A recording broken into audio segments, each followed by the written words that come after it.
On the day I time traveled, I took in the 5-year-old future villainess. In the original story, she turned evil due to a lack of love and ultimately met a disgraceful end. But now, Auntie, pinky promise, her small hand hooked onto my fingertip, her eyes brimming with unease, transmigrated as the villainous aunt. I watched the once arrogant and domineering Catherine from the original story, now just a timid little ball mocked for having no parents. I tore up the tragic script and began my daily routine of raising a child. By the time the original male lead appeared, my Catherine had already transformed into a radiant young girl. The story of that malicious female supporting character in the original work has long been rewritten by us into a heartwarming fairy tale. I opened my eyes to see a snow-white ceiling and in 4 drip. My head ached, and my memories were like torn pieces of paper. I tried to piece them together. My name is Jane. I'm 28 years old. I just finished reading a romance novel, and then I ended up here. Miss Jane, you're awake. The nurse walked in and efficiently checked my 4. You've been unconscious for a day. You really scared your little niece. Little niece? Since when do I have a niece? Catherine keeps asking when her aunt will wake up. The nurse continued, her voice filled with pity. Such a young child, having just lost her parents, and now possibly losing her aunt too. Catherine.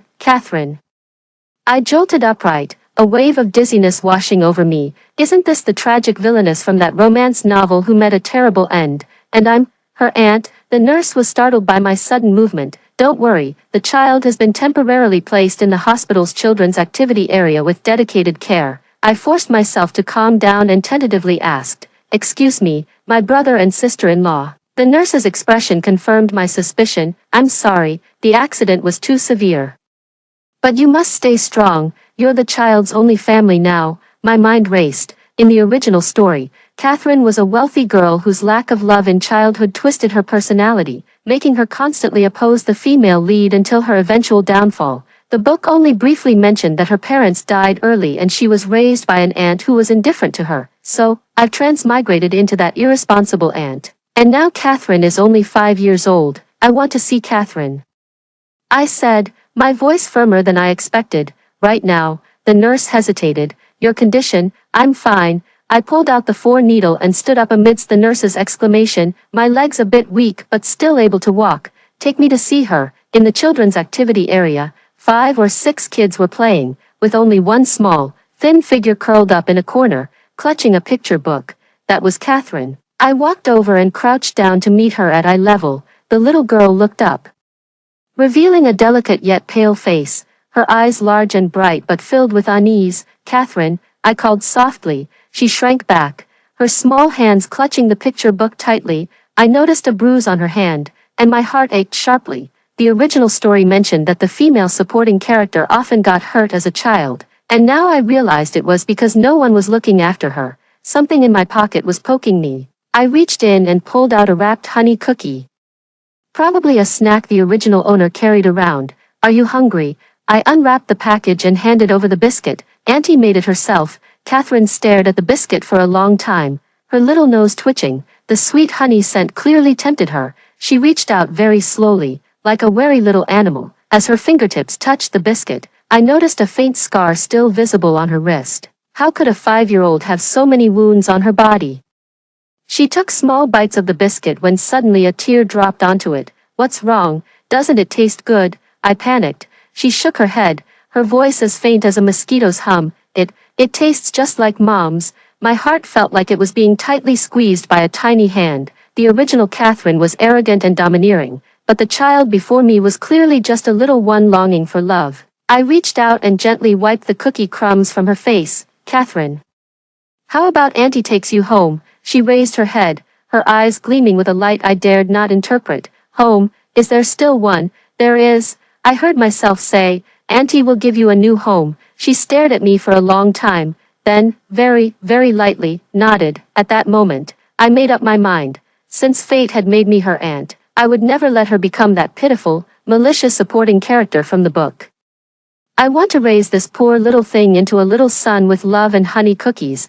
I sat at the dining table in my brother's house, with several bank cards and passbooks spread out in front of me. The sunlight streaming through the window made the numbers on them appear particularly glaring. The bereavement allowance plus my brother and sister-in-law's savings totaled 237,600 yuan. In this city, This amount would last us for a while.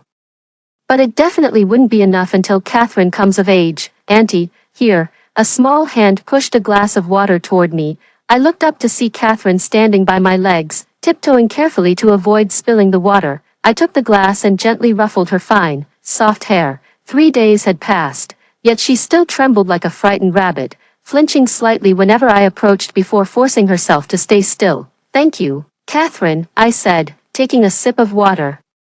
Suddenly, it struck me, this was the first time she had taken the initiative to do something for me. She didn't leave. Instead, she twisted the hem of her dress with her small hands, her eyes fixed on the floor. "Grandma Lucy said she's coming tomorrow to pack up Mommy and Daddy's things." My heart clenched. Grandma Lucy was a community worker who had been helping care for Catherine these past few days. I set the glass down and lifted Catherine onto my lap. She was heartbreakingly light. "Does Catherine want to keep anything?" I asked softly. Her small body stiffened for a moment before she shook her head, but I noticed her eyes darting toward the living room piano, the one mentioned in the book, where her mother had been a piano teacher. "Shall we keep the piano?" I suggested. "When Catherine grows up, she can learn to play." She jerked her head up, her eyes brightening momentarily before dimming again. "But, I don't know how." "You can learn," I said, squeezing her little hand. Auntie wanted to learn piano when she was little too, but our family couldn't afford it. Now that Catherine has a piano, how wonderful is that? She stared at the piano for a long time, then nodded ever so slightly. That small gesture made my nose sting. A 5-year-old had already learned to suppress her desires. That night, I lay in the unfamiliar bed, staring blankly at the ceiling. Before transmigrating into this book, I was a food blogger, skilled in various home-style dishes and desserts. The original host's memories were fragmented, but there seemed to be some basic cooking knowledge. The money my brother left wasn't much, so I had to find a way to make a living. A sudden thought occurred to me: why not return to my old profession? But not as a blogger. Instead, I could open a small restaurant. That way, I could take care of Catherine and support us both. No sooner thought than done. I rolled out of bed and turned on my computer to search for nearby shop rental listings. The area around the hospital should be ideal. High foot traffic, with both medical staff and patients' families having dining needs. "Auntie," a faint voice came from the doorway. I turned to see Catherine standing there, clutching her teddy bear, her bare little feet nervously rubbing against the floor. "What's wrong, sweetheart? Did you have a bad dream?" She shook her head, then nodded, and finally whispered, "I'm thirsty." I got up to fetch her some water from the kitchen. When I returned, I found she had already climbed onto my bed and curled up in the corner. I handed her the water, and she sipped it cautiously, like a wary little cat. "Do you want to sleep with Auntie?" I asked. She stopped drinking and widened her eyes, as if trying to decide whether this was a trap. In the end, she nodded. I lifted the blanket, and she slipped in, curling her body into a small ball, trying her best not to touch me. I turned off the light and listened to her gradually steady breathing in the darkness. "Catherine," I whispered, "would it be okay if Auntie takes you to kindergarten tomorrow?" After a long silence, so long that I thought she had fallen asleep, she finally said, "Okay." The next morning, I stood at the kindergarten gate, watching Catherine being led inside by the teacher. She looked back every few steps, and each time I smiled and waved at her. Only when her figure disappeared at the end of the hallway did my smile fade away. "Are you Catherine's parent?" A voice came from behind. I turned around and saw a middle-aged woman with a name tag that read, "Principal Lee Wen." "I'm her aunt." I extended my hand. "Jane." Principal Lee shook my hand with a serious expression. "Ms. Jane, we sympathize with Catherine's situation, but she has been acting very withdrawn lately.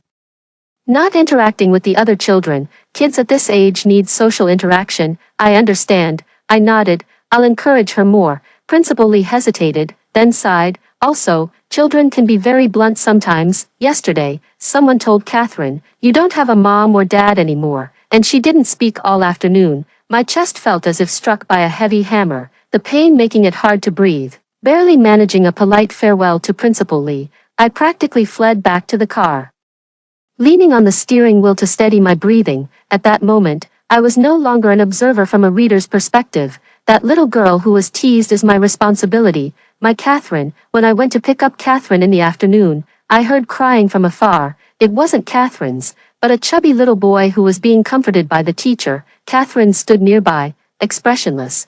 what happened? I quickly walked over. The teacher looked embarrassed.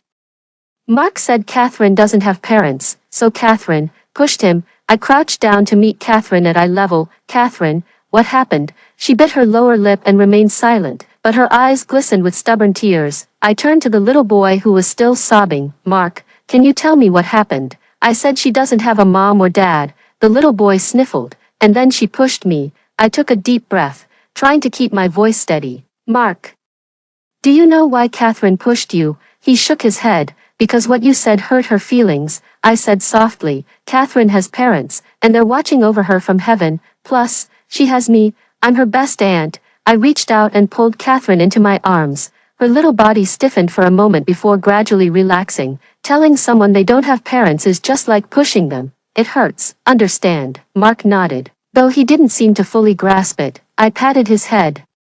Then took Catherine's hand. Let's go home. On the way home, Catherine was unusually quiet. Just as we were about to arrive, she suddenly tugged at my hand. What's wrong? I asked, looking down at her. Auntie, she said in a very small voice. Am I really the best? I crouched down to meet her eyes. Of course, you're the best and most adorable Catherine in the world. She blinked, then made a gesture that broke my heart. She extended her pinky finger. Pinky promise. Pinky promise.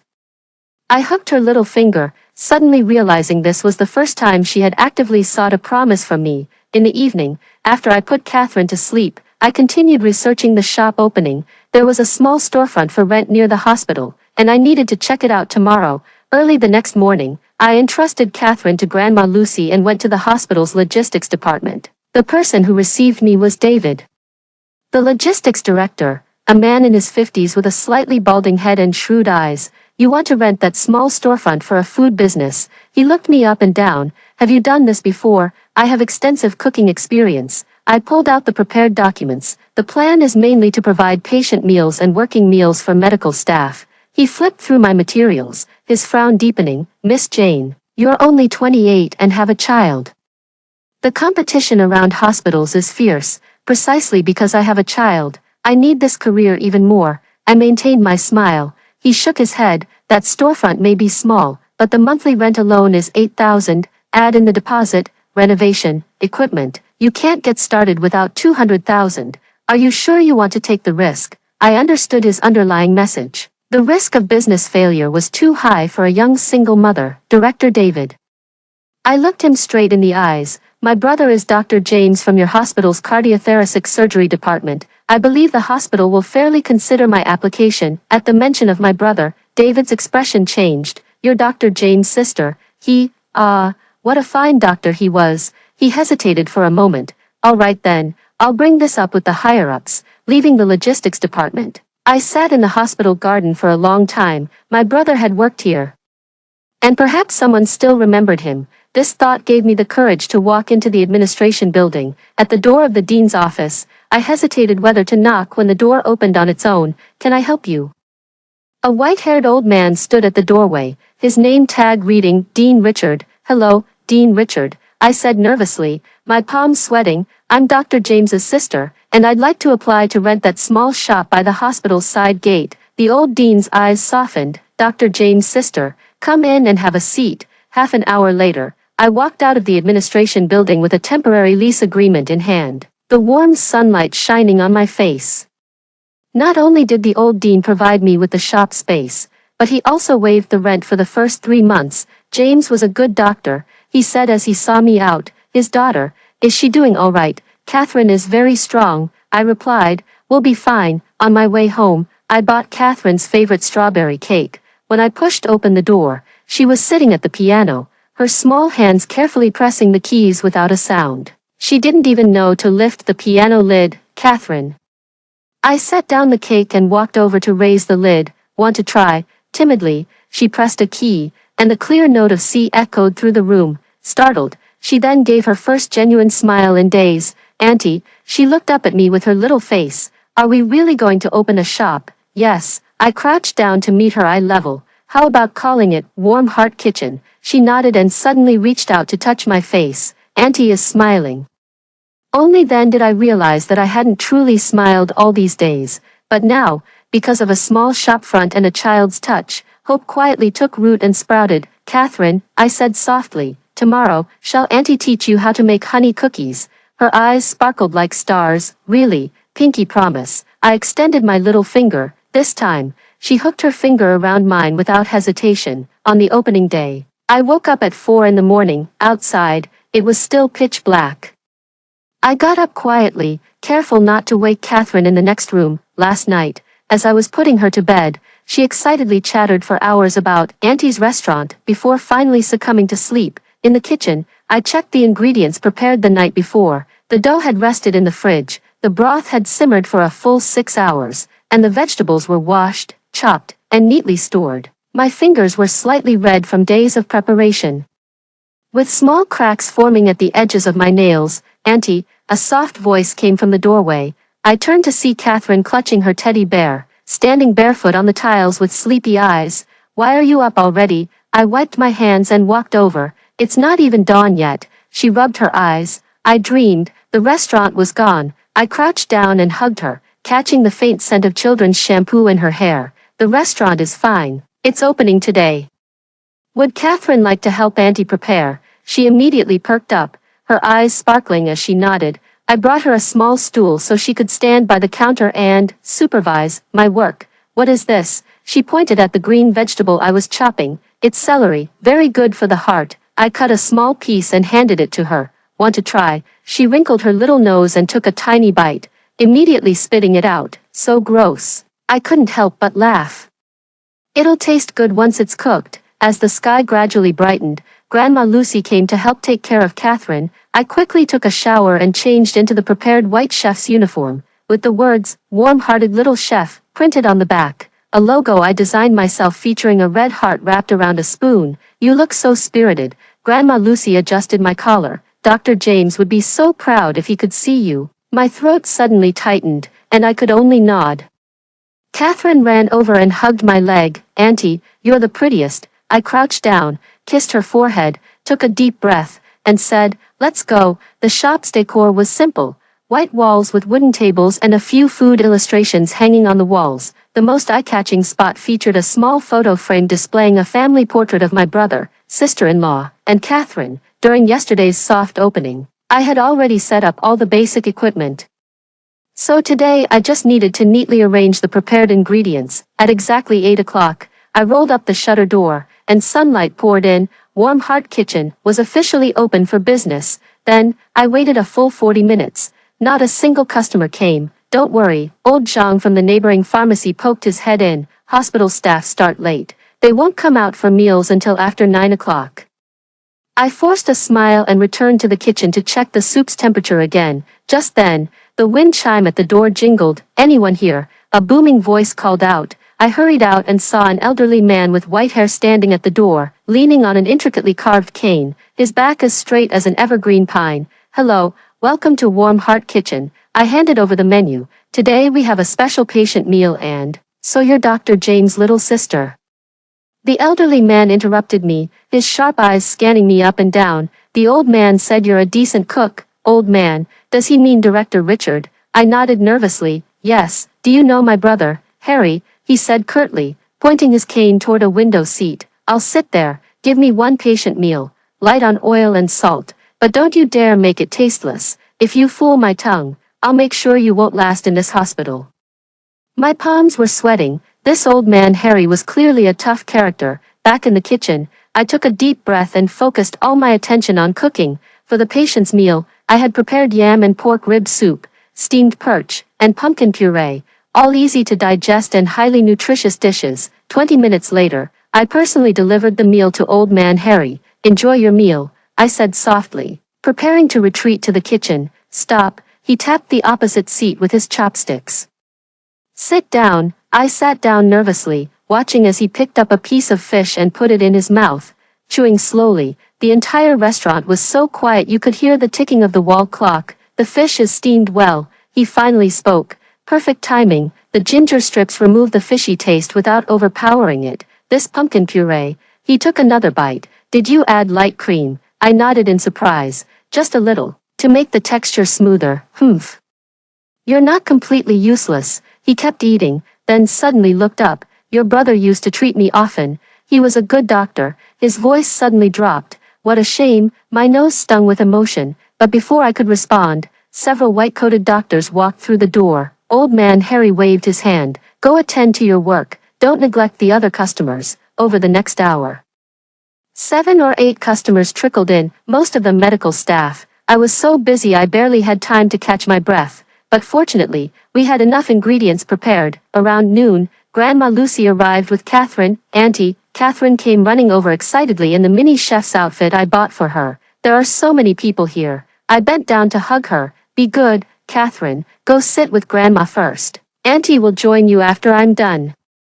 Grandma Lucy ordered 2 kids' meals and sat with Catherine in the corner. I stole a glance and saw Catherine imitating the adults, spreading a napkin on her lap and sipping her soup delicately. She looked absolutely adorable. By 2 p.m., the lunch rush finally eased. While I was clearing the tables, I suddenly heard a sharp crash. Turning around, I saw Catherine standing beside a pile of broken dishes, her face pale with fright. "I'm sorry," her voice trembled, tears already welling up in her eyes.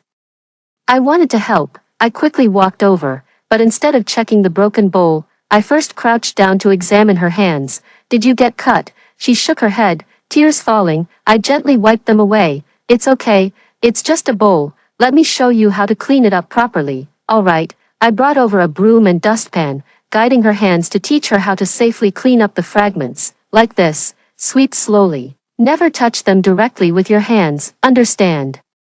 She nodded earnestly and mimicked my movements. After cleaning up, I handed her a small bowl and said, "Try to see if you can safely deliver it to the sink." Catherine carefully held the bowl and walked step by step to the kitchen. After successfully completing the task, a bright smile bloomed on her face. At that moment, the sparkle in her eyes was more precious than any reward. "Is Boss Jane here?" An unfamiliar woman's voice came from the doorway. I walked out and saw a woman in her 40s wearing a hospital uniform, with a badge on her chest that read, "Director of Nutrition Department, Fiona." "Hello, Director Fiona," I greeted with a smile. "How can I assist you?" She glanced around the shop with a critical eye. "I heard you provide meals for patients here. Do you have a nutritionist certification?" "I offer homemade meals for patients, not medical meals," I replied politely. "All recipes have been consulted with doctors," she sneered. "The hospital has a proper nutrition cafeteria. We don't need unorthodox outsiders. You'd better know your place." With that, she turned and left, leaving behind a pungent scent of perfume. I stood there, feeling a sense of unease. Sure enough, half an hour later, the hot water in the shop suddenly stopped. "What's going on?" I checked the water heater, and everything seemed perfectly normal. I called the maintenance department, but they only said it might be a pipeline issue and were looking into it. Facing the mountain of dirty dishes piling up, I gritted my teeth, put on rubber gloves, and started washing them directly with cold water. The early spring water was icy cold, and my fingers quickly turned red from the cold, but I had to finish before the evening rush hour. "Auntie, your hands." Catherine stood at the kitchen door at some point, staring at my hands. I quickly dried my hands and crouched down. "It's okay. Auntie isn't cold." She reached out her little hand to hold my fingers and gently blew on them. "Grandma said blowing on them makes the pain go away." My eyes instantly welled up with tears as I pulled her into my embrace. How could this little angel be so thoughtful? The evening rush hour was even busier than noon, with many patients' family members coming to buy meals. To my surprise, Old Man Harry actually came again, bringing along a few old friends. "This girl's cooking is pretty good," I heard him say to the others. "Much better than the hospital cafeteria." It was almost 9 o'clock when I closed the shop. My back ached so much I could barely straighten it, but my heart was filled with a sense of accomplishment. The earnings today were good, and more importantly, I gained several regular customers. When I got home, Catherine was so sleepy she could barely keep her eyes open, but she still insisted I read her a bedtime story. I started telling her, "The Ugly Duckling." But halfway through, I noticed she had already fallen asleep, her little face flushed and her hand still clutching the corner of my shirt. I gently brushed the stray hairs from her forehead and was about to get up when she suddenly murmured sleepily, "Auntie is the best person in the world." In that instant, all the exhaustion felt worth it. I kissed her forehead and whispered back, "Catherine is the best niece in the world." Turning off the desk lamp, I stood at the doorway and took one last look at the sleeping Catherine. Though the day had been full of twists and turns, our warm heart kitchen had taken its first step, and it seemed that Catherine and I had taken an even more significant step forward. 3 months had passed, and a thin layer of condensation had formed on the glass window of Warm Heart Kitchen, proof of its thriving business. Standing in the kitchen, I was preparing a special smoothie. It was designed for Aunt Lou from the third-floor chemotherapy department, who had complained yesterday that all food tasted metallic. After some research, I decided to try a pineapple mint smoothie, hoping its sweet and sour, refreshing flavor might stimulate her dulled taste buds. "Boss Jane, is my sugar-free cookie ready?" A familiar voice called from the doorway. I looked up with a smile and said, "Uncle Zhang, these are your exclusive oatmeal cookies, no sugar added. The sweetness comes from apple puree and cinnamon powder." Uncle Zhang, a longtime diabetes patient, happily took the paper bag and eagerly tried a piece. "Hey, it really is sweet, Jane. How do you come up with these ideas? Your mind is always full of clever tricks." Over the past 3 months, I've developed various special menus tailored to the needs of different patients: appetizing snacks for chemotherapy patients, sugar-free treats for diabetics, high-protein meals for post-surgery patients. Behind each menu lies countless rounds of testing and adjustments. After seeing Uncle Zhang off, I glanced at the clock on the wall. It was time to pick up Catherine. Since opening the shop, Grandma Lucy had been helping with Catherine's daily pickups and drop-offs. But today, her grandson was sick, so I hung up the "closed" sign early and headed to the school myself. The late spring sunshine was warm and gentle, and the cherry blossoms by the roadside had already withered, giving way to tender green leaves. These past 3 months felt like a dream. The small shop gradually gained a steady stream of customers, and even a few doctors recommended me to their patients. Although Fiona occasionally caused trouble, with loyal customers like Old Man Harry supporting me, she didn't dare go too far. "Miss Jane." Just as I reached the school gate, I heard the voice of Catherine's homeroom teacher, Miss Lee. She hurried over with a professional smile on her face. "Could I have a minute of your time?" My heart sank. Every time a teacher wore that expression, it never meant good news. "Catherine is doing very well at school." Teacher Lee's words made me breathe a sigh of relief, but the next sentence made my heart tighten again. "It's just, she's too quiet during group activities. She always waits for others to choose first, doesn't fight back when toys are taken from her, and even though she clearly dislikes carrots during lunch, she still finishes them all." I gripped the strap of my bag tightly. "You mean, she's too well-behaved, unlike a 6-year-old child?" Teacher Lee lowered her voice. "I suspect she might be suppressing her emotions, afraid that expressing her needs might upset the adults." A group of chattering children poured out of the school gate, with Catherine walking at the very back. Her eyes lit up when she saw me, but she quickly resumed that cautious gait. She was wearing a light blue dress, her hair tied into 2 little buns, looking as adorable as a little fairy. "Auntie," she ran to my side, her small hand naturally grabbing the hem of my clothes. After saying goodbye to Teacher Lee, we walked home. Catherine excitedly talked about the nursery rhymes she learned today, but my mind was filled with Teacher Lee's words. "Catherine." I crouched down to meet her at eye level. "Auntie wants to ask you, are you happy at school?" She nodded, but her eyes looked down at the ground. "If there's anything that makes you unhappy, you can tell Auntie," I said softly. "For example, foods you don't like." She suddenly looked up, a flicker of panic crossing her little face. I like them all." My heart ached, remembering how Catherine's long-suppressed emotions in the original story eventually twisted her personality. I suddenly understood. This current obedience and maturity were the very seeds of future problems. "Catherine, how about we play a game?" I had a sudden inspiration. "It's called the Emotion Colors game." She tilted her head curiously. "Every mood has its color." I pointed to the flowers by the roadside. "Happiness is yellow, like sunflowers. Anger is red, like roses. Sadness is blue, like forget-me-nots." As we walked, we searched for flowers of various colors, matching them to different emotions. By the time we got home, Catherine could already name 5 or 6 mood colors. "Starting today, Catherine can choose a colored sticker each day to tell Auntie how she feels," I said, pulling out the prepared colorful stickers from my bag. For example, today, she bit her lip in thought for a moment, then chose a pale purple sticker. "This one, like lilac flowers, is a little bit missing Mom, but also happy that Auntie came to pick me up." My eyes instantly welled up as I pulled her into my arms. This little one, her heart was so unexpectedly delicate. This color is beautiful. I kissed her forehead. From now on, you must tell Auntie your mood color every day, okay? She nodded vigorously, her small face breaking into a relieved smile. Early the next morning, as I was preparing to open the shop, Secretary Lee from the hospital administration hurried over. Boss Jane, can you do us a favor? Dr. Charles from the Research Institute has stopped eating again. The director thinks your cooking might get him to eat something. Dr. Charles, our hospital star researcher, Secretary Lee whispered, lowering her voice. He locked himself in the lab after last week's failed experiment and hasn't had a proper meal in 3 days. The director is worried he might collapse from exhaustion. I packed a few appetizing side dishes and followed Secretary Lee to the research building behind the hospital. At the end of the third-floor corridor, a tall, lean figure stood by the window, the sharp lines of his shoulders visible beneath his white lab coat. Dr. Charles, Secretary Lee said cautiously, I've brought you some food. Not needed. The voice was cold as ice. I studied the figure's back and suddenly noticed several mangoes on the windowsill, already blackened and rotten.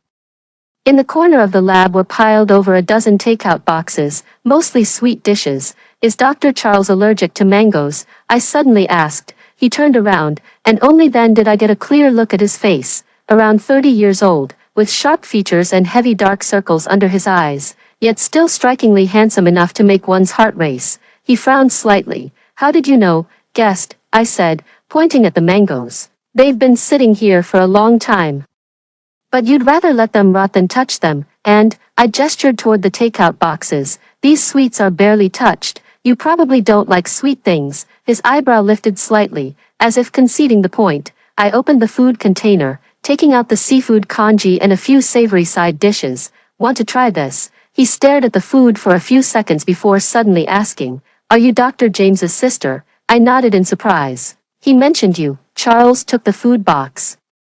Said you have eyes that can see through people's hearts. Those words pierced my heart like an arrow. My brother mentioned me. Charles took a sip of the seafood porridge, paused for a moment, and then finished the entire box at an astonishing speed. I suppressed a smile. Seems my guess was right. He doesn't like sweets but prefers savory flavors. Thanks. He handed the empty box back to me, his tone still cool, but his gaze softened slightly. Shall I bring you more tomorrow? I asked.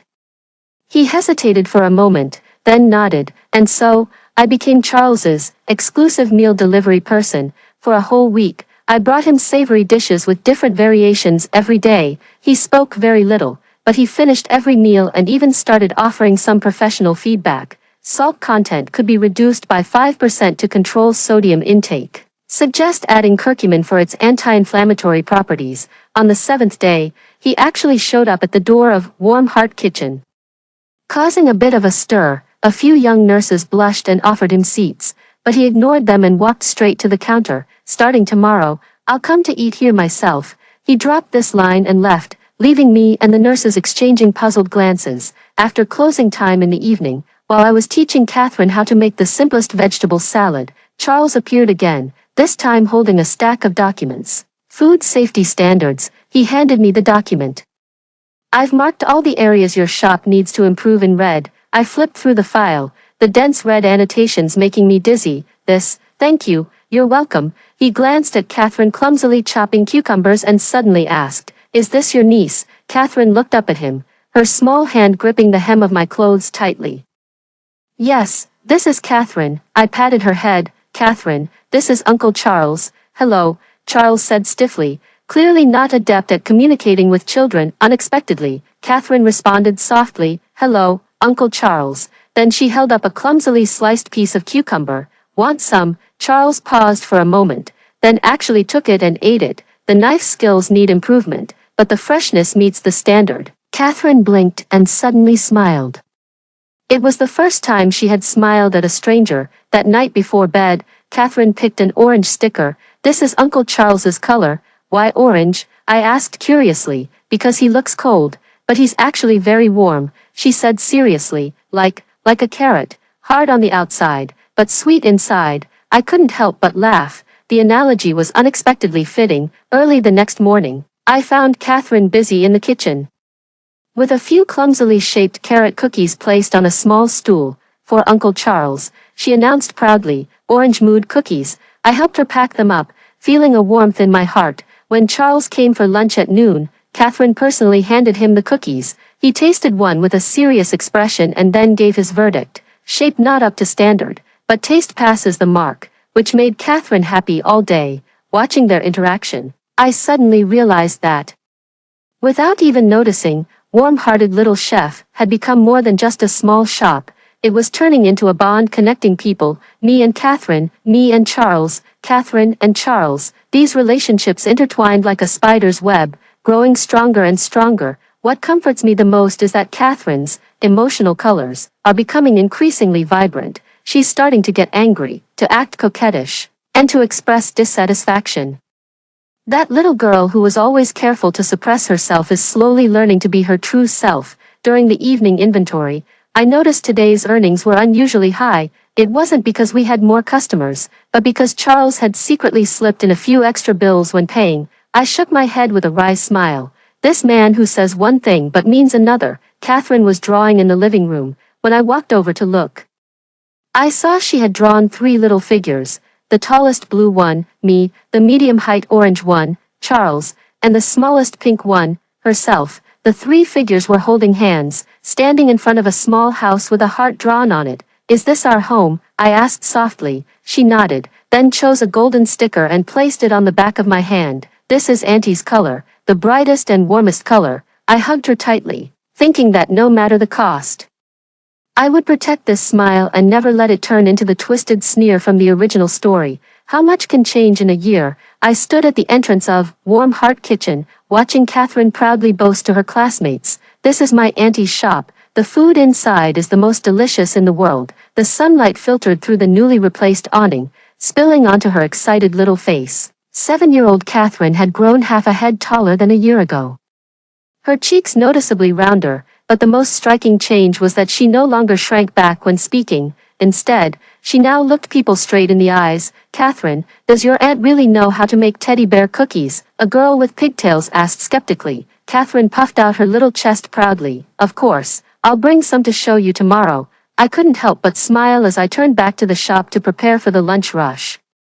The calendar on the wall showed today's date, June 18th. Catherine's birthday was next week. Over the past year, Warm Heart Kitchen had expanded from its original 3 tables to 8, and we'd even added a small dessert display case. What made me most proud was that the special menu I designed had helped many patients, so much so that several doctors specifically recommended their patients dine at my place. "Boss Jane, what's today's special?" A familiar voice came from the door. I looked up to see Old Man Harry walking in with his carved cane, followed by his old pals. Since becoming my first customer a year ago, this picky gourmet has been visiting 3 or 4 times a week. "Mr. Harry, today we have the yam and pork rib soup you love, with the goji berries you suggested last time." I greeted him with a smile. He nodded in satisfaction and led his friends to their seats. Just as I was about to head to the kitchen, I suddenly heard him whisper, "That kid is here again." Following his gaze, I saw Charles standing at the door, the meticulously ironed collar of his shirt peeking out from beneath his white lab coat. Over the past year, he had gone from being just a takeout customer to a regular diner, and recently even started supervising my food safety. At least that's how he put it. "Dr. Charles, what's on the inspection list today?" I asked, deliberately keeping a straight face. He adjusted his glasses and replied earnestly, "Food storage temperatures and personal hygiene protocols." I suppressed a laugh. "Be my guest. The kitchen is on the right.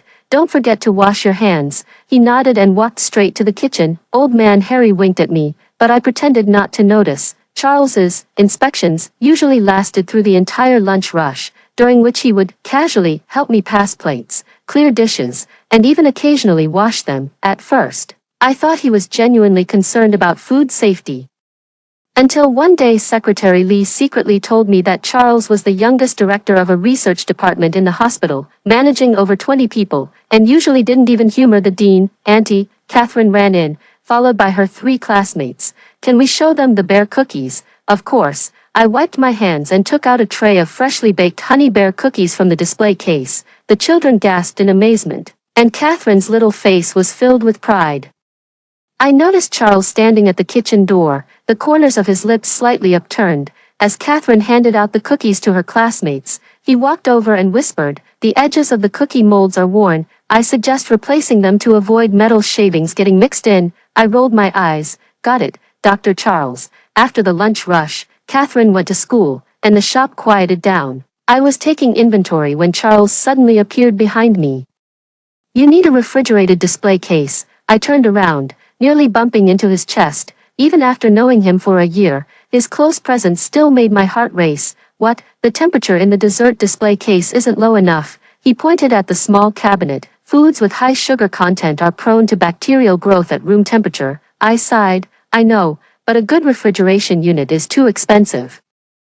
"I have connections," he interrupted me, "direct from the manufacturer, 40% off." I looked up at him and noticed the tips of his ears turning slightly red. This PhD who dominated the lab would always react this way whenever he lied. "Charles," I couldn't help but call him out, "don't tell me you're planning to cover the price difference out of your own pocket." He froze, his eyes widening slightly behind his glasses, like a big cat caught doing something naughty. Finally, he cleared his throat lightly. "The product quality does meet the standards." That was as good as an admission. A warmth spread through my heart, and just as I was about to say something, a sudden commotion erupted at the door. "Health inspection, nobody move." I turned to see Fiona walking in with two uniformed officers, a triumphant smile on her face. Over the past year, the head of the nutrition department had been setting obstacles for me both openly and covertly. But this was the first time she had brought in such a formal inspection. "Someone reported that your shop fails to meet hygiene standards," she said smugly. "These two are officials from the Health Bureau." My heart sank. Although I prided myself on strict hygiene standards, who knew what flaws might be picked out under professional scrutiny? Charles suddenly stepped forward. "I'm Charles, a specially appointed expert from the Municipal Food Safety Committee, and I oversee this establishment throughout," he said, producing a credential. "All operational procedures comply with Grade A standards." "I can vouch for that." Fiona's smile froze on her face. "Dr. Charles, what are you? Would you like me to present the supervision records from the past 3 months?" Charles's voice was as cold as ice, including daily monitoring data for 27 indicators such as temperature, humidity, and bacterial colony counts. The health inspectors exchanged glances, their attitude immediately turning respectful. "Since it's a store supervised by expert Charles, there must be no problem." The inspection ended hastily, and Fiona left with a grim expression. After everyone had gone, I let out a long sigh of relief. "Thank you, but do you really have those monitoring records?" "Of course." Charles pulled up a spreadsheet on his phone, recorded from the 3rd month onward. I stared in astonishment at the densely packed data on the screen. Every meal, every ingredient meticulously documented. This seemingly indifferent man had quietly done so much. Why? I couldn't help but ask. He put away his phone, a flicker of discomfort passing behind his glasses. "Science requires data support." That answer was so Charles that I couldn't help but laugh out loud. He watched me laugh, the corners of his lips curling up slightly, while sunlight streaming through the window cast scattered flecks of light on his profile, softening his entire demeanor.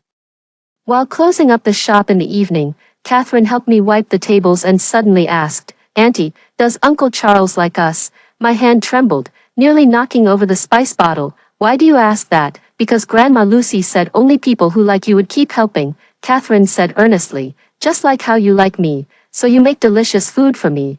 I crouched down to meet her eye level. "Catherine, do you like Uncle Charles?" She thought for a moment, then nodded. "Uncle Charles doesn't talk much, but he always finishes the cookies I make, and," she lowered her voice, "the way he looks at Auntie is the same way I look at my teddy bear cookies." I didn't know whether to laugh or cry. What kind of comparison was that? But somewhere in my heart, a warmth quietly blossomed. The next day was Saturday, and I decided to teach Catherine how to make a simple honey cake. She excitedly tied on her little apron and stirred the batter under my guidance. "Stir gently. Like this." I held her hand to demonstrate the motion. "Yes, that's perfect." Catherine focused intently on the task, her little tongue sticking out unconsciously, utterly adorable. After the cake went into the oven, she checked on it every 5 minutes, as if afraid it might grow legs and run away. "Auntie, can we give this to Uncle Charles?" she asked eagerly once the cake was out of the oven. I helped her decorate the cake. "Of course, this is Catherine's masterpiece. that afternoon. Charles happened to pass by as expected. Catherine immediately rushed over with the cake. Uncle Charles, I made this. Charles took the plate, scrutinizing the slightly lopsided little cake with a serious expression, then pulled out the cutlery he always carried with him, cut a piece, and placed it in his mouth. We held our breaths, waiting for his reaction, reduced the sugar by 10%, and increased the baking time by 3 minutes. He adjusted his glasses, then added under Catherine's disappointed gaze, but the texture is soft enough to meet professional standards, and the choice of honey is also appropriate. Catherine's eyes instantly lit up, brighter than the candles on the cake. Uncle Charles, next Wednesday is my birthday. Will you come? She suddenly asked. Charles was clearly taken aback and looked at me for help. I smiled and nodded. Catherine is turning 8, and we're planning a small party. I'll adjust the experiment schedule, he finally said, which was probably the closest he could get to a definitely going promise. At night, after Catherine fell asleep, I was organizing today's accounts. The doorbell suddenly rang. Who could it be at this late hour? Opening the door, Charles stood outside with a folder in his hand. Refrigerator parameters. He handed it to me. Check them. If everything's fine, we'll deliver next week. I invited him in for tea, and after a moment's hesitation, he stepped over the threshold. It was the first time he had come to my home instead of the shop. Thank you for today, I said while brewing the tea. Catherine was really happy. He sat on the sofa, his posture as proper as if he were attending an academic conference. She has a real talent, a talent for making cakes. Observation, he corrected. She noticed my preference for honey-based products, so she specifically chose a honey cake. I was amazed by his perceptiveness. Indeed, although Catherine is young, she has an extraordinary ability to sense people's emotions and preferences. She's very much like you, Charles suddenly said. Me, keen observation. He pointed at the notebook I had placed on the coffee table. You record every customer's dietary preferences, even old Harry's goji berries. I felt a bit embarrassed. Just a professional habit. It's a gift. His voice softened unusually. Just like how you could tell I'm allergic to mangoes. We drank tea in silence. Yet the atmosphere was surprisingly comfortable. As he was leaving, he paused at the door. Wednesday at 6 in the evening, I'll be there on time. Watching his retreating figure, I suddenly realized that without even noticing, Charles had become an indispensable part of my and Catherine's lives. What surprised me even more was that this realization didn't feel like a burden, but rather a strange sense of comfort. Returning to the living room, I noticed a USB drive on the coffee table, accompanied by a note from Charles. Birthday gift reference list, filtered based on child psychology literature. I couldn't help but smile. What an awkward man. Opening the computer to check the USB drive, I found not only gift recommendations but also a folder titled Catherine's Growth Observation Records. Upon opening it, I was stunned to discover that it contained every little detail Charles had recorded about Catherine since the day we met. Her favorite colors, sounds she feared, patterns in her mood changes, even an analysis report on the emotion colors game I had taught her. The last sentence moistened my eyes. The research subjects showed significant improvement in their sense of security and emotional expression abilities, with the primary intervention factor presumed to be MS, Jane's consistent and stable love and attention. It is recommended to continue this approach. I closed my laptop and looked toward Catherine's door, where she was sound asleep. Perhaps, in our own ways, the three of us were gradually becoming each other's intervention factors. The flu struck without warning, overnight. The hospital corridors were packed with patients coughing and running fevers. Standing in the kitchen of Warm Heart Kitchen, I frowned at the newly arrived ingredient list. Ginger, garlic, and honey were almost completely sold out, and even lemons, usually in ample supply, were now rationed. Jane, I heard you offer immune-boosting meal packages here. Secretary Lee hurriedly pushed the door open, her eyes above the mask filled with exhaustion. Many in the administration department have fallen ill. The director asked if you could. No problem. I wiped the sweat from my forehead. Though it was only 10 a.m., I'd already been working non-stop for 5 hours. I'll design some anti-flu meal packages right away. After seeing Secretary Lee out, I immediately started brewing a large pot of ginger soup with generous amounts of red dates and goji berries. Next came batch preparing honey lemon water and chicken porridge with just the right amount of garlic, effective yet gentle enough for patients' sensitive throats. Auntie, school's closed. Catherine walked in with her backpack, her small face mostly covered by a child-sized mask. only her big eyes visible. Teacher Lee said there's flu going around and sent us home. I crouched down to help her adjust the crooked mask. Catherine is such a good girl, remembering to wear a mask.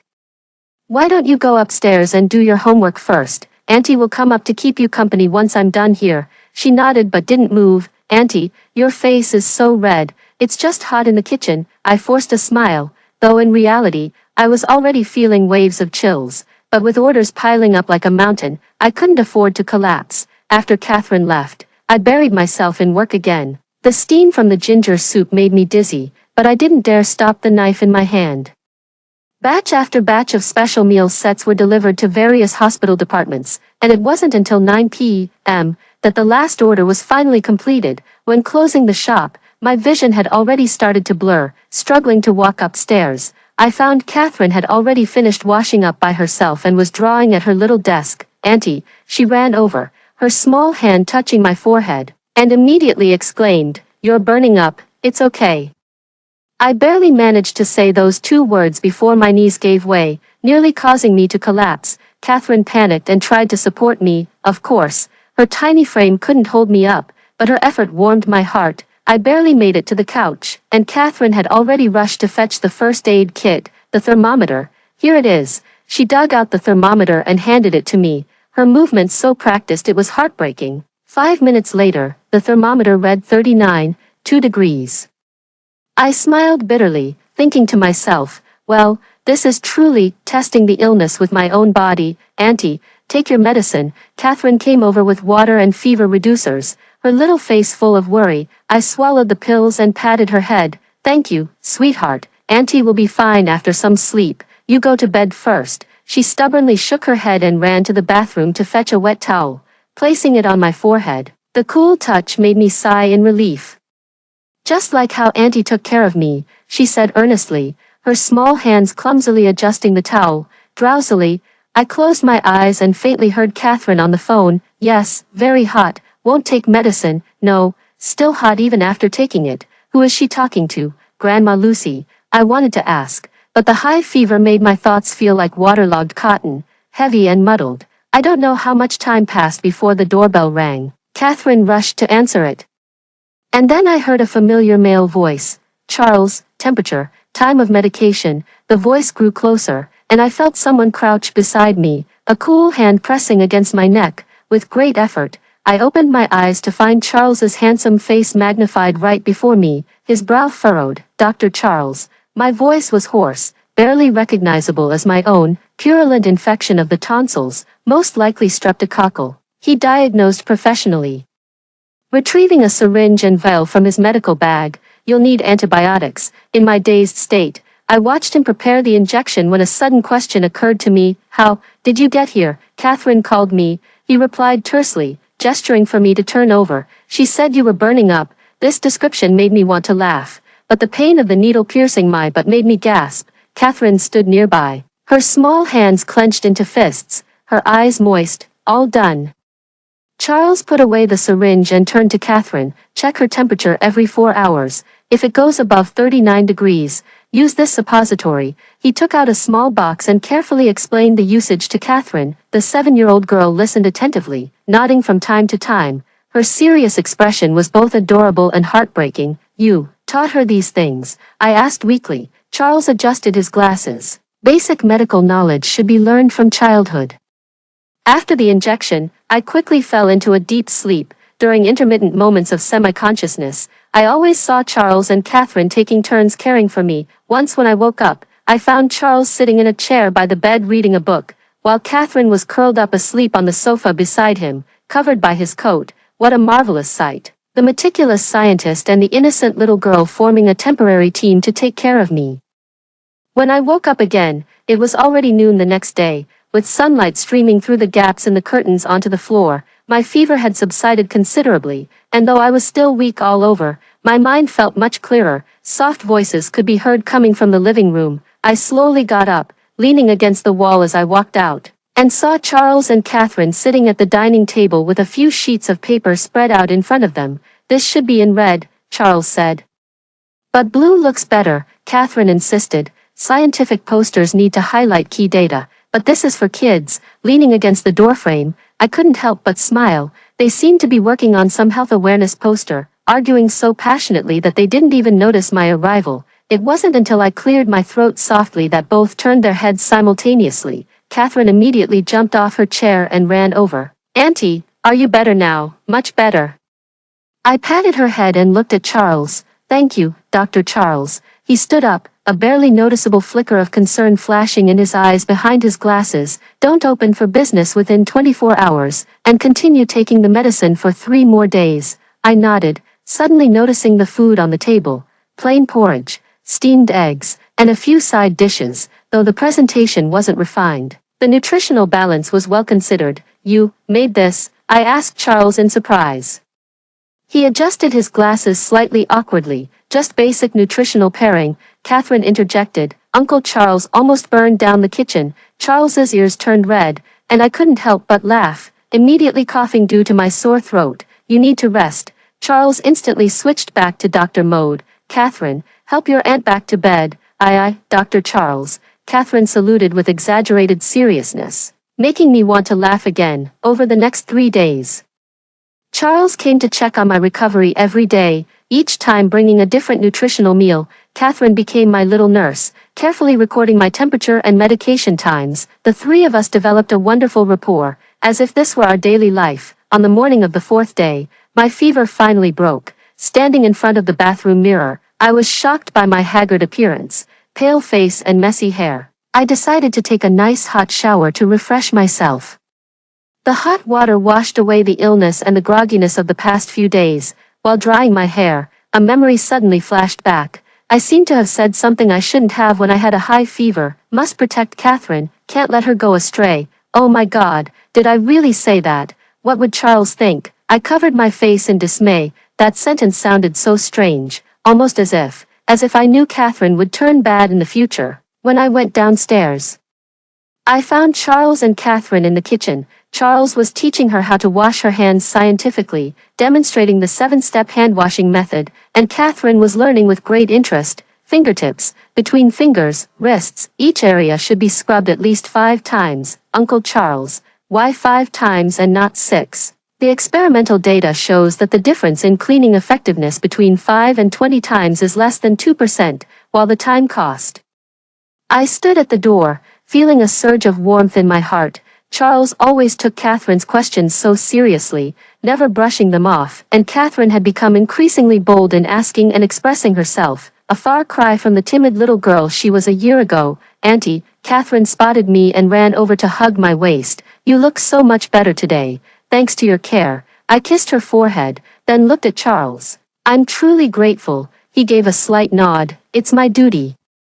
This answer made my heart tremble. Taking care of us was his duty. "Uncle Charles, you promised." Catherine suddenly grabbed Charles's sleeve. "What?" I asked curiously. Charles looked slightly embarrassed as he took a folder out of his bag. "School activity notice." I opened it and saw that it was an award notification for Catherine's school's family drawing competition. Her artwork, "My family," won second prize in the lower grade category, and an award ceremony would be held on Friday. "Catherine drew it really well," Charles added, with a hint of something I'd never heard in his voice before. "Pride." "Can I see it?" I asked. Catherine suddenly became bashful, her little face slightly flushed. Charles took out another sheet of paper from the folder, a copy of that drawing. The drawing depicted 3 people, a woman in a long blue dress, which was me, though it looked somewhat like a giraffe, a tall man wearing glasses, clearly Charles, and a little girl with pigtails in the middle. The 3 of us were holding hands in front of a house, with a big red heart on the roof. What moved me the most was that Catherine had drawn bright smiles on everyone, especially Charles, a man who rarely smiled in real life, yet in her drawing, his grin stretched almost to his ears. "Is this our home?" I asked softly. Catherine nodded, her big eyes shimmering with anticipation and unease. "See, can I?" I crouched down and hugged her tightly. "Of course you can. This is the best home in the world." Looking over her shoulder, I noticed Charles's expression had softened remarkably. He quickly turned to tidy the already immaculate medicine cabinet, but I still caught sight of his slightly reddened ear tips. At Friday's award ceremony, Charles and I sat together in the school auditorium. When the host called Catherine's name, she proudly walked onto the stage. And her first reaction after receiving the award was to turn and wave in our direction. "She's changed a lot," Charles suddenly whispered. I nodded. "She's no longer afraid to express herself. Because of you," he said, looking at me with focused eyes. "You gave her unconditional love and a sense of security." This sudden, blunt remark left me momentarily speechless. Charles usually only discusses data and facts, rarely expressing emotional judgments so directly. "Us," I corrected softly. "It was us who gave her a sense of security." On stage, Catherine was explaining her painting. "This is Auntie, this is Uncle Charles. And this is me. We're happy together because," she paused, then declared confidently and loudly, "because love makes us a family." The auditorium erupted in applause, and my eyes instantly welled up with tears. Turning to look at Charles, I noticed him discreetly wiping away a hint of moisture from the corner of his eye with his fingertip. On the way home, Catherine held my hand with one of hers and Charles's with the other, skipping along like a joyful little bird. Charles was initially a bit stiff, but he quickly adjusted, even catching her in time when she nearly tripped. In the evening, after Catherine had gone to bed, Charles made an exception and stayed for a cup of tea. We sat on the balcony, the gentle early summer night breeze brushing against our faces. "About what I said when I had a fever," I began hesitantly. "Everyone has their own secrets," he interrupted, his gaze fixed on the distant stars. "What matters is the present and the future." I was grateful for his thoughtfulness, but the guilt deep inside me didn't lessen. If he knew I was just a plot-aware time traveler, if he knew what kind of person Catherine was originally meant to become, what would he think? "Catherine's painting," Charles suddenly changed the subject, "is very accurate, emotionally accurate." He rarely weighed his words carefully. "She captured the essence." I looked at the outline of his profile illuminated by the moonlight, and my heartbeat suddenly quickened. This seemingly calm and rational man actually possessed such delicate emotional perception. "Charles," I mustered the courage to ask, "what do you think we are like?" He turned his head, his eyes behind the lenses looking straight at me. "Like home." This simple answer struck my heart. Yes, no matter how it started, no matter what the future holds, at this moment, we have indeed become each other's home. Science proves, he added softly, that stable emotional bonds are one of the fundamental elements of human happiness. I couldn't help but laugh. This was probably the most romantic confession he could muster. "So, Mr. Scientist," I asked playfully, "how do you plan to further study this emotional connection?" He adjusted his glasses, the corners of his mouth lifting slightly. "I recommend adopting a long-term observational tracking method, preferably the kind that lasts a lifetime." The night breeze brushed past, and my heart felt as sweet as if soaked in honey. Perhaps changing fate wasn't just about avoiding tragedy, but also about creating such beautiful moments. Moments of Catherine growing up happily, moments of Charles letting his guard down, and moments of the three of us being together. A little higher, left, Catherine's clear, crisp directions echoed through the shop. I stood on the ladder, carefully hanging the last streamer from the ceiling of Warm Heart Kitchen. Today was her 10th birthday, and we had prepared a small party. "Perfect." Catherine clapped her hands, her little face flushed with excitement. She was wearing a brand new blue dress today, her hair tied up in a high ponytail, making her look slightly more mature than her actual age. 3 years had passed. As I looked at this little girl who had already grown to chest height, a warm feeling surged in my heart. From the timid child who used to hide in the corner to the confident and cheerful young girl she was now.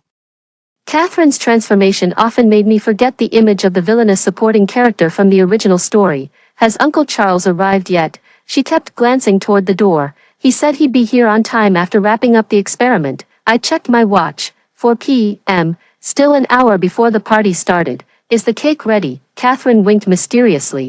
"It's in the fridge." But no peeking. This was her first independently made birthday cake, secretly prepared since yesterday. I smiled and mimed sipping my lips, making her giggle as she dashed to the kitchen for final preparations.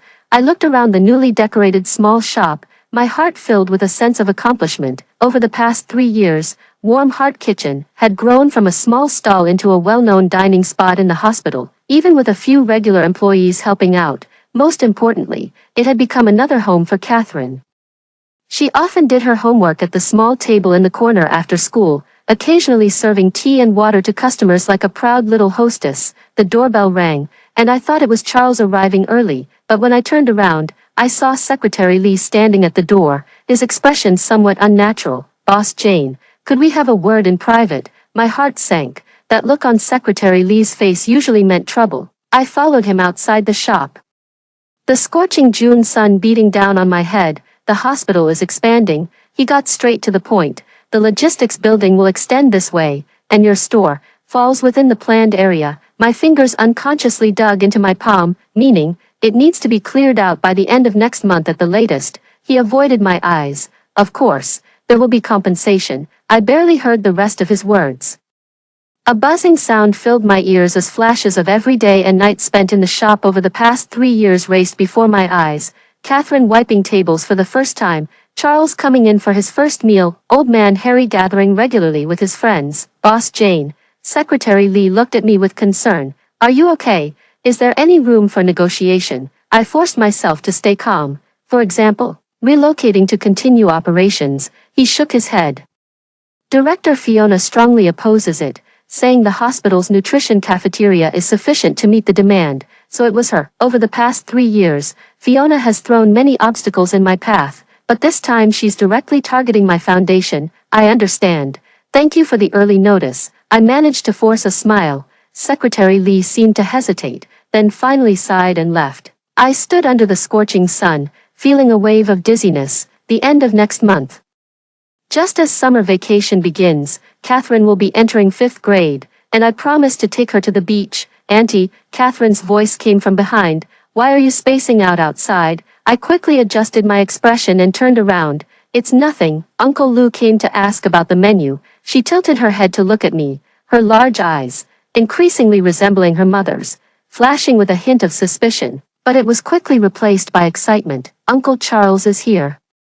And he brought a big box. I followed her back into the shop, and sure enough, there stood Charles in the center, the sleeves of his white shirt rolled up to his elbows, revealing his well-defined forearms. Beside him was a cardboard box half his height, tied with a colorful ribbon. "Happy birthday," he said to Catherine, his tone as calm as ever, though the corners of his mouth lifted slightly. "It's a build-it-yourself telescope." Catherine shrieked and lunged at the box. "Really?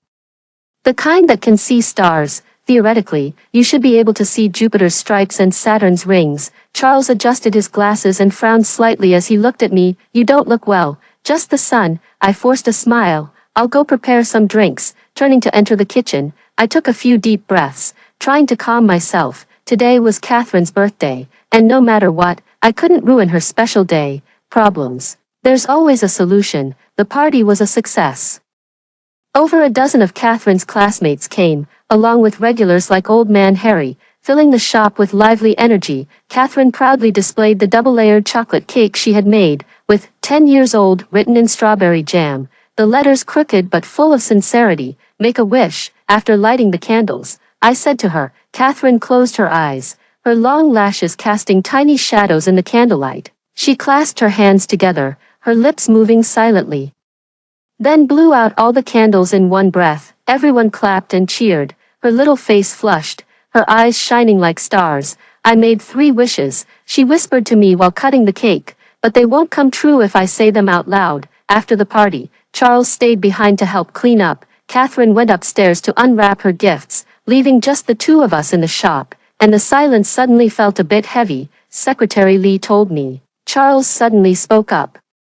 About the expansion plans. My hand trembled, nearly dropping the plate. "So you already know, Fiona submitted the proposal last week." His voice turned cold. Under the pretext of unified catering management, I smiled bitterly. She finally found her chance to drive me away. Not necessarily. Charles took the plate from my hands, our fingers briefly touching, and the warmth of his sent a shiver through my heart. "The dean hasn't signed yet.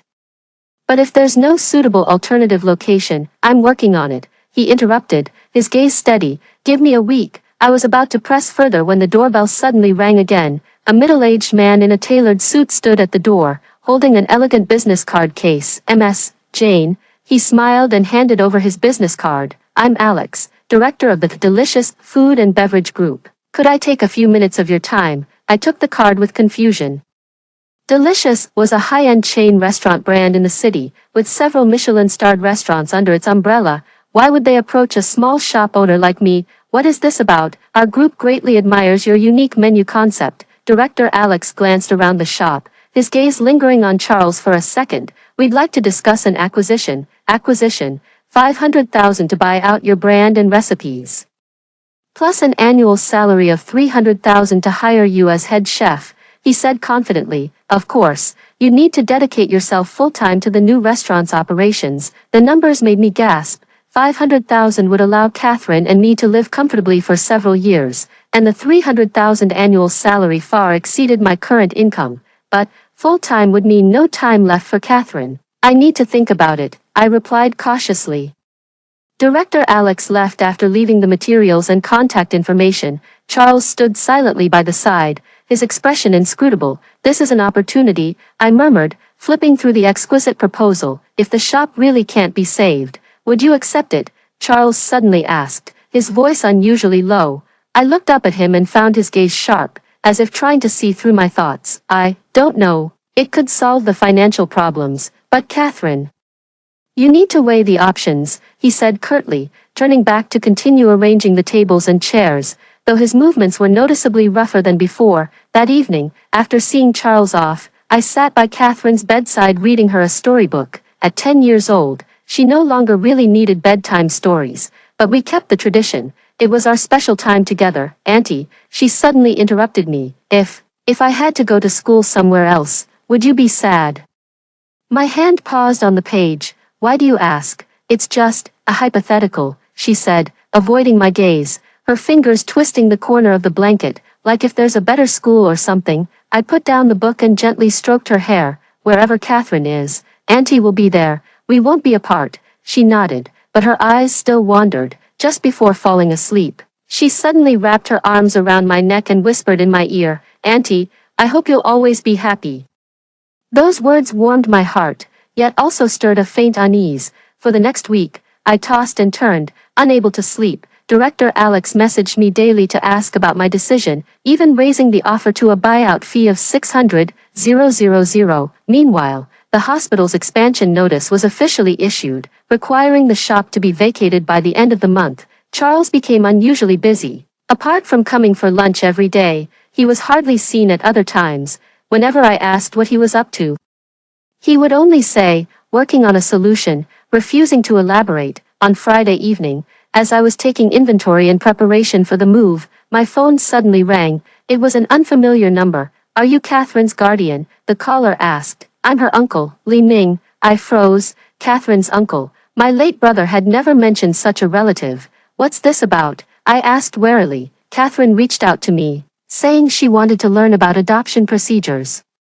His words hit me like a punch to the chest. She mentioned you might be taking a job in another city and wouldn't be able to continue caring for her. I barely registered the rest of his words. Catherine contacted them. She thought she was being sent away. When? Why? After hanging up the phone, I sat in the empty shop, feeling cold all over. My memory flashed back to the question she had asked me a few days ago. What if I had to go to school somewhere else? It turned out that wasn't a hypothetical, but rather her already making preparations. I mechanically walked upstairs. Catherine was already asleep, the desk lamp still on, her homework notebook spread open on the table. I gently closed the notebook and noticed a sheet of paper underneath. Pulling it out, I saw an unfinished drawing, me in a chef's uniform standing in a magnificent kitchen, smiling brightly, while in the corner, a small girl dragged a suitcase into the distance. Her face streaked with tears. The paper had obvious water stains, as if it had been wet with tears and then dried.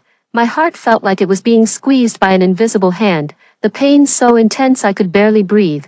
How could she think that way? How could I possibly give up on her? I gently pushed open Catherine's door. She was curled up on the bed, clutching the worn-out teddy bear, one of the few toys her parents had left her. Even in sleep, her brows were slightly furrowed, and her eyelashes still held undried tears. Sitting by the bed, I carefully wiped away her tears. 3 years had passed. I thought I'd given her enough sense of security, yet deep down, she still harbored the fear of abandonment. In the original story, Catherine's twisted personality stemmed from a lack of love.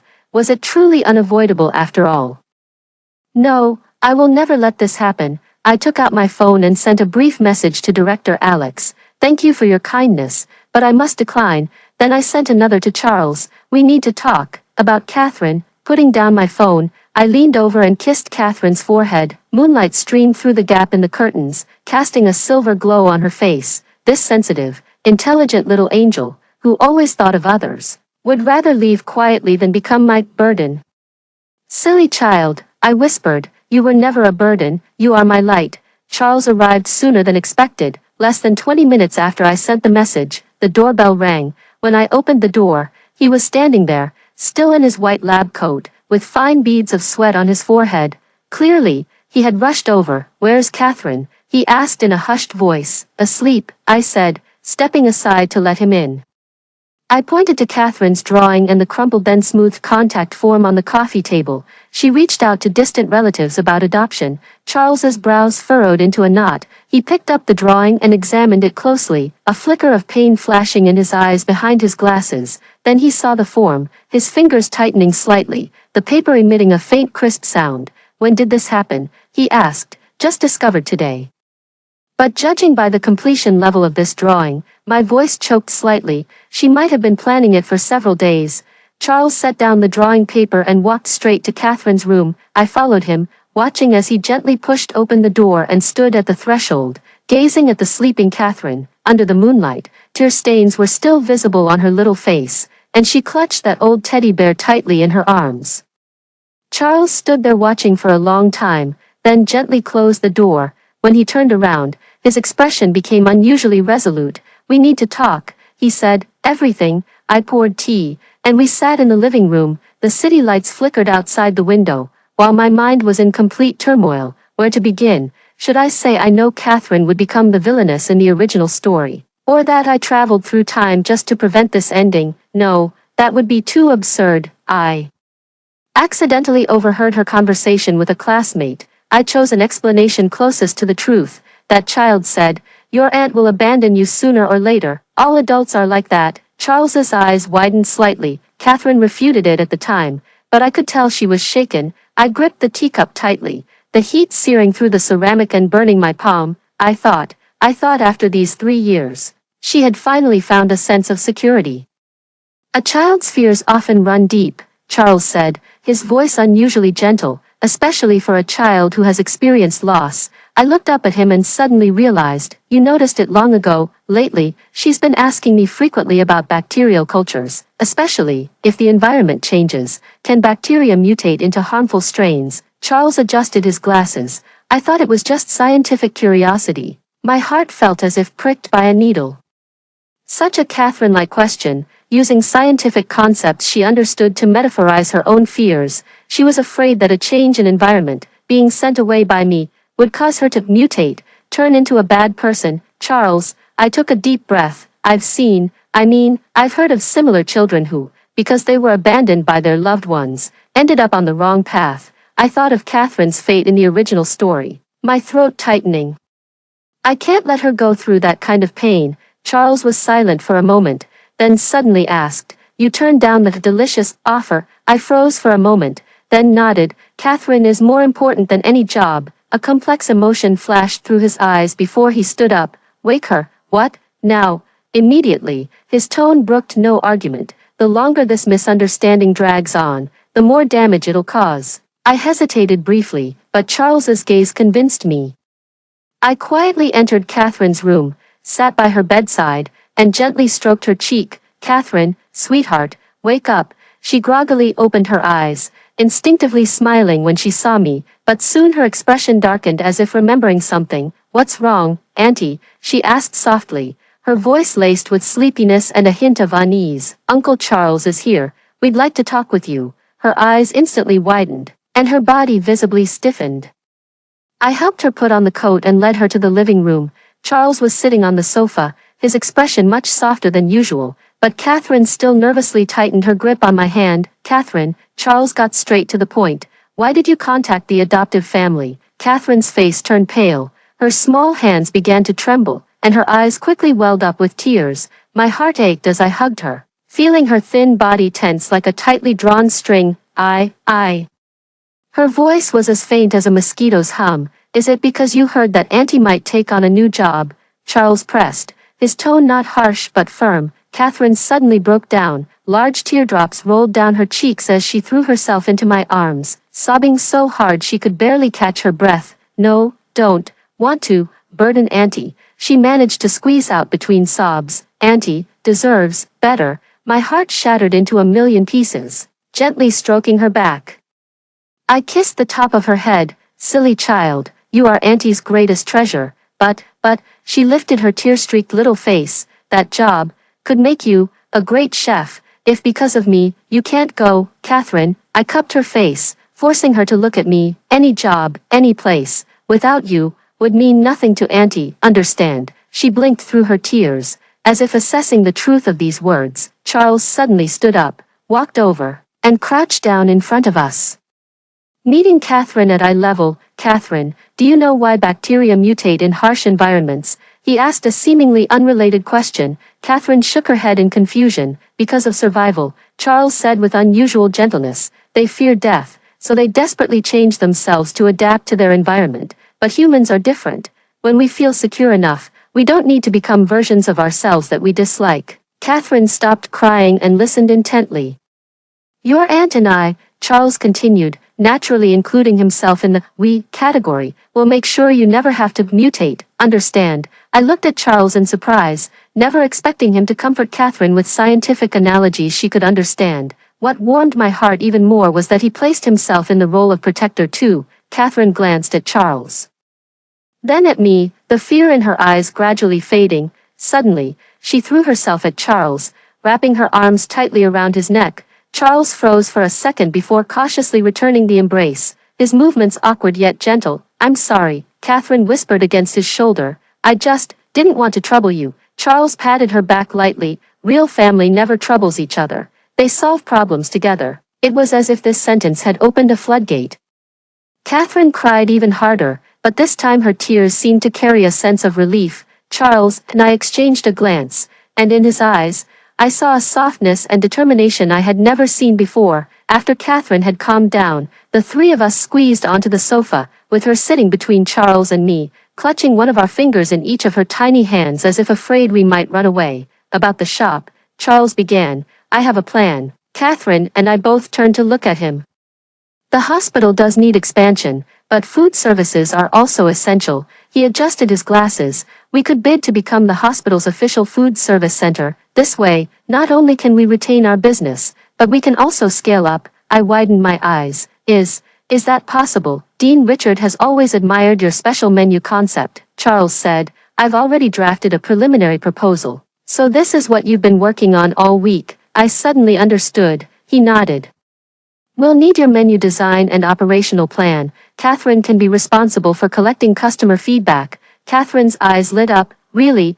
I can help, of course, Charles said seriously. This is a family project. Family, the word warmed the air. Catherine's little face broke into a radiant smile as she looked around at us, suddenly blurting out, does that mean we'll be together forever? Charles's ears turned red, but he didn't deny it.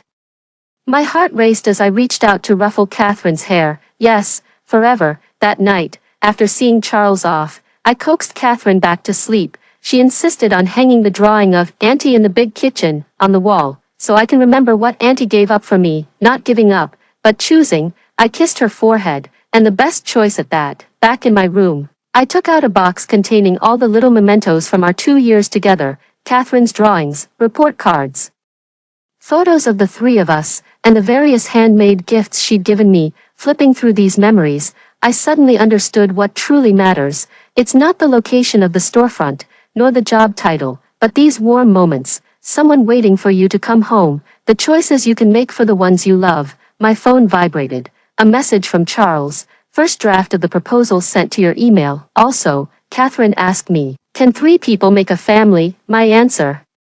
Science proves the most stable structures are often composed of 3 elements. I replied with a smile.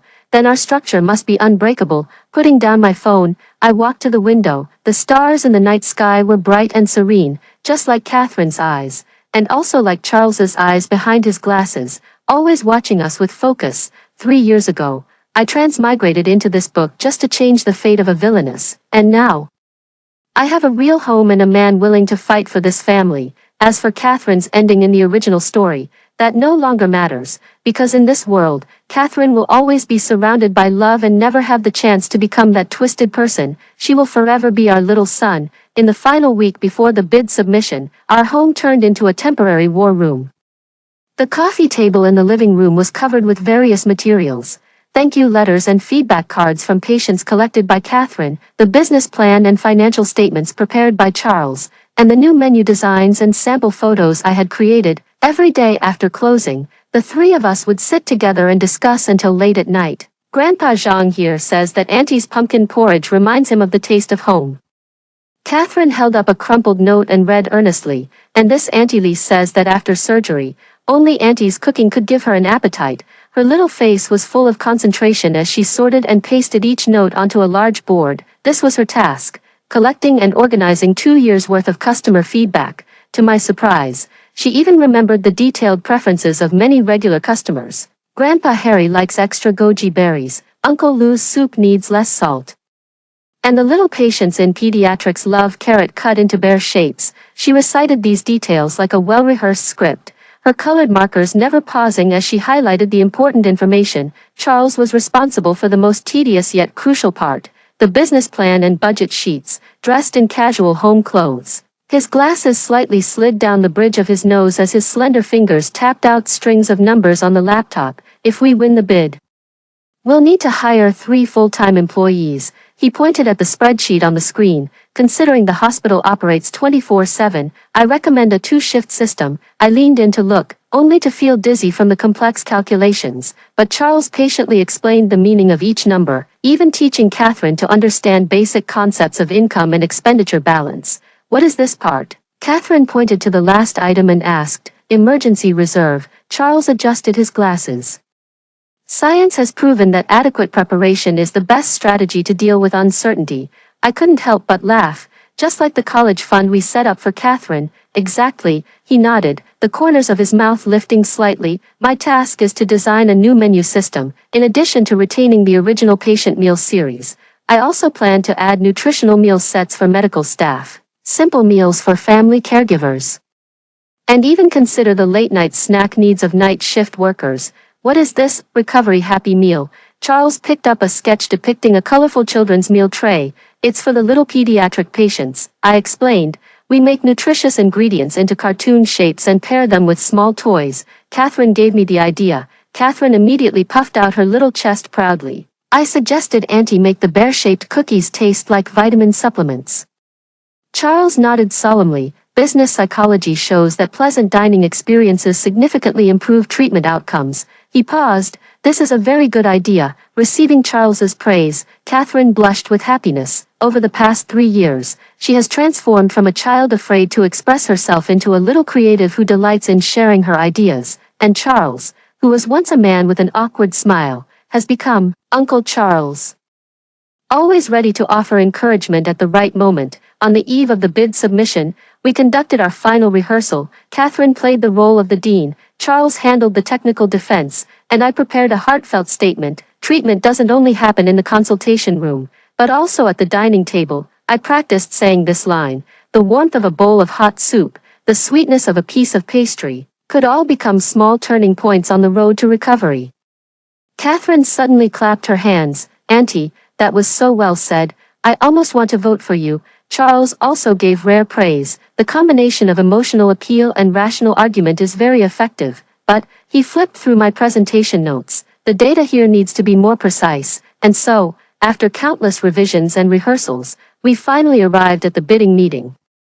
In the conference room of the Municipal Hospital's administration building sat over a dozen review committee members. I recognized Dean Richard and Old Man Harry, along with several department heads. Fiona was seated near the front, and when she saw us enter, the corner of her mouth curled into a disdainful smirk. Catherine wore her prettiest blue dress today, her hair tied up in a neat ponytail. Charles, on the other hand, was impeccably dressed in a dark suit.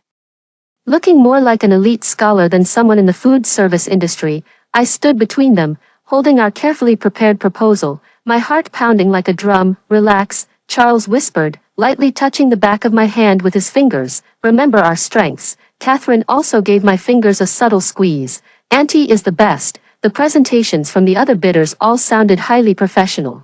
Standardized management from large catering groups, mature experience of chain brands, and even a foreign-funded company specializing in hospital catering services. By the time it was our turn, my palms were already drenched in sweat. Charles went first with the technical presentation, making those complex data and models sound clear and easy to understand. When Fiona questioned our qualifications, he calmly listed my practical cases and customer satisfaction data from over the years, even presenting the Health Bureau's rating records. MS Jane's Warm Heart Kitchen has maintained a record of 0 complaints over the past 3 years. Charles adjusted his glasses. In contrast, the hospital's nutrition cafeteria received 17 complaints during the same period. Fiona's face turned ashen. Dean Richard nodded thoughtfully, signaling for me to continue. When it was my turn to speak, the initial nervousness miraculously disappeared. I looked at these familiar faces. Old Harry gave me an encouraging nod.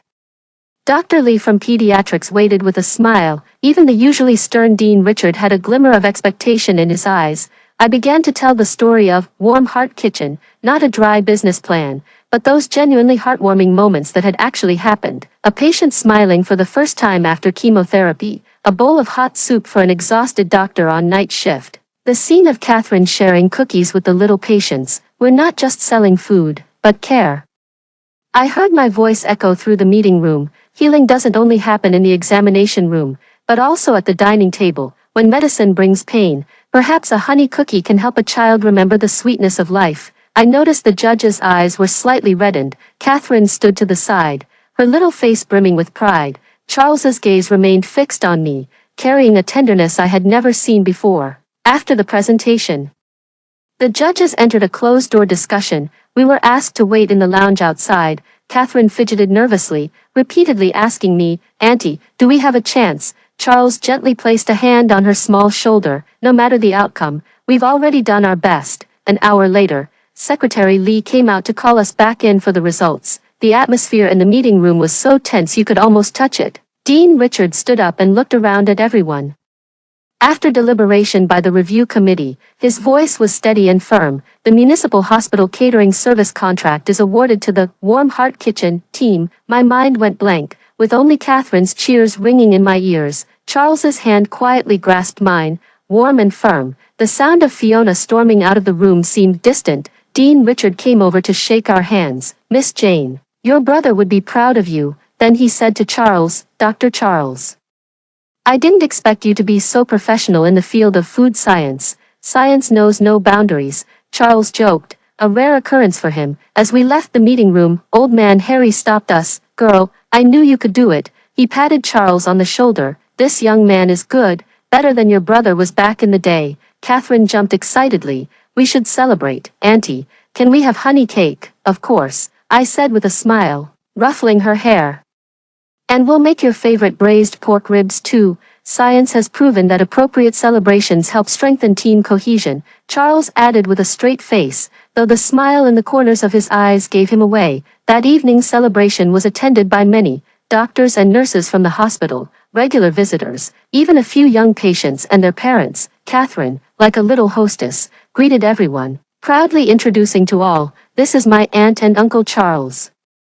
Those words melted my heart into a warm ocean. Charles stood beside me, our hands accidentally brushing against each other before naturally intertwining our fingers. "We did it," he whispered. "The three of us did it together," I corrected, looking around at the room full of smiling faces and Catherine weaving through the crowd, her little face radiant with pure joy. Time flows like water, and in the blink of an eye, 3 years have passed.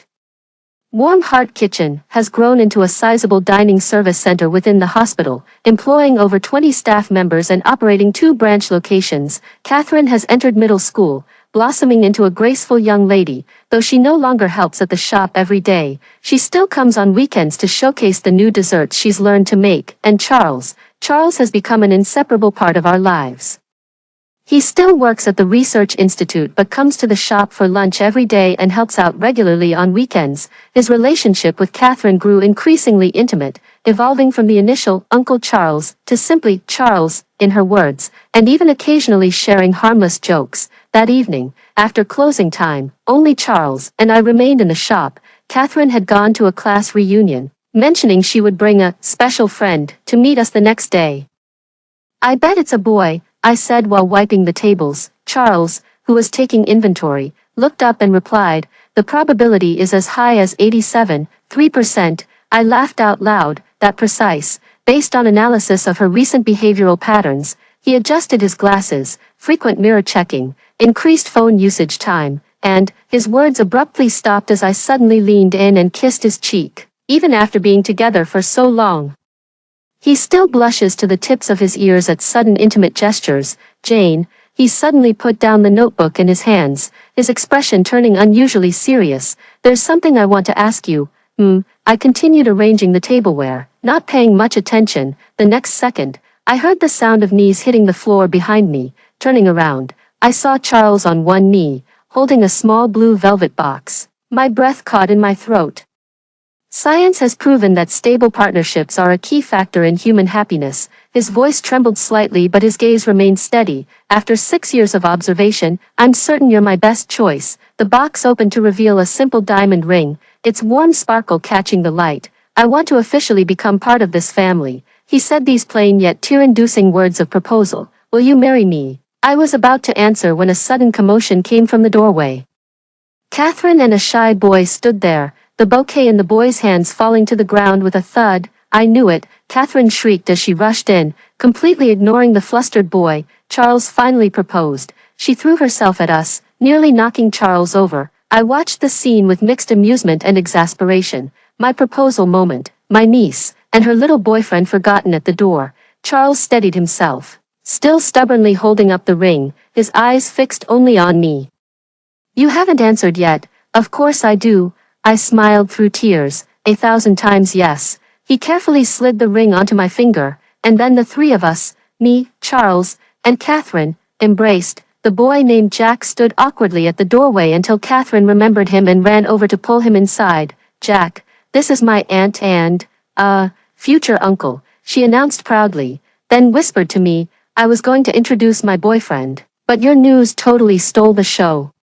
Charles regained his usual stern expression and walked over to pick up the bouquet Jack had dropped, handing it back to him. Scientific advice. For first meetings, you should use more secure packaging. Jack nodded nervously, while Catherine rolled her eyes. Charles, stop scaring my boyfriend. Watching this scene, I suddenly remembered 6 years ago, the timid little girl curled up in the hospital corner, a stark contrast to the bright and confident young woman she had become, and Charles.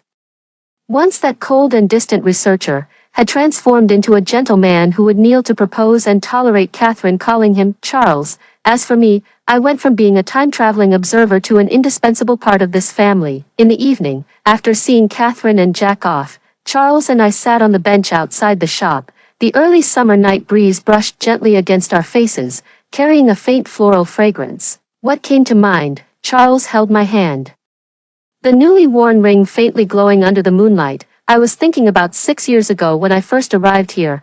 I leaned against his shoulder. Back then, I just wanted to prevent Catherine from becoming a bad person, never expected to gain so much. Charles was silent for a moment before saying, science can't explain many things, like why some people feel an inexplicable familiarity upon first meeting, or why you had that strange concern for Catherine. He turned to look at me. But I'm very glad you came. My heart skipped a beat. Sometimes I wonder if Charles has guessed something, but he never presses further, just as I never asked him why there was a research report on parallel universe theory in the safe. Next week is the anniversary of Catherine's parents' passing. I changed the subject. She said she wants to go to the cemetery with us. Charles nodded. She's grown up. Yes, she's grown up. No longer the little girl afraid of being abandoned, nor the twisted, malicious supporting character from the original story. She is our little sun, illuminating this home built by chance, choice, and love. Let's go home. I stood up, taking Charles's hand. He rose with me, planting a gentle kiss on my forehead. Home, the sign of warm-hearted little chef, quietly flickered in the night, the glass window reflecting our figures walking hand in hand. I know, no matter what the future holds, we'll face it together, just like tonight, and go home together. And this is the greatest gift that transcending time has given me.